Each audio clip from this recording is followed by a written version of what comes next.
Well, let's send things over now to Michelle Choi in southeast Conroe with new details about a deadly house collapse there. Hey Sherman, yeah, Montgomery County emergency officials say a two-story house collapsed in this area as those strong storms Dave was just talking about ripped through this area as well. In fact, take a look. Hard to believe that this pile of lumber was at one point a standing structure. And new this afternoon, we've now confirmed the identity of the second victim killed in this tragic collapse.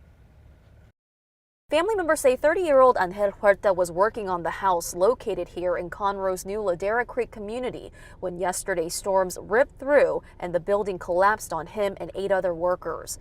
Authorities say the house was still under construction and in its framing stage.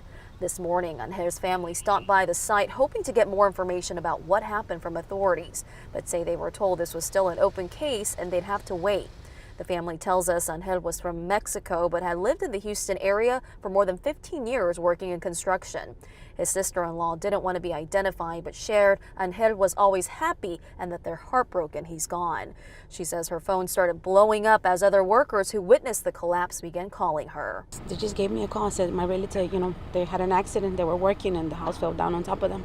That's all I know. And I mean, I called my other brother-in-law, went to the hospital, and he's the one that told us everything that was going on. Yeah, you hear her mention another brother-in-law there. That's because 2 people who were working on the home with Angel yesterday, she says, were his family members. Those 2 men, along with 5 other workers, were all rushed to the hospital with injuries, but we've now learned 6 of them are recovering back at home. Sadly, another person was killed in this collapse, 21-year-old Brayan Rubi Lopez Aguilar.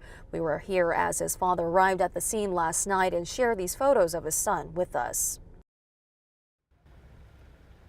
Yeah, your heart just goes out to the victims and their families. Now, more and more family members are starting to show up. In fact, in the last couple minutes, I met a woman who says she is Angel's common-law wife. They've been together for 4 years. She's actually here right now to pick up his truck, which has been sitting out here since yesterday. Again, she tells me she is devastated by this loss. Now, I did speak with the Conroe Fire Department's assistant chief this morning. He tells me that crews will be out today assessing the damage, but so far, they haven't received any reports of major damage. We also understand surveyors with the National Weather Service will be making their way here at some point today as well. We'll, of course, keep you posted as we learn more. Back to you.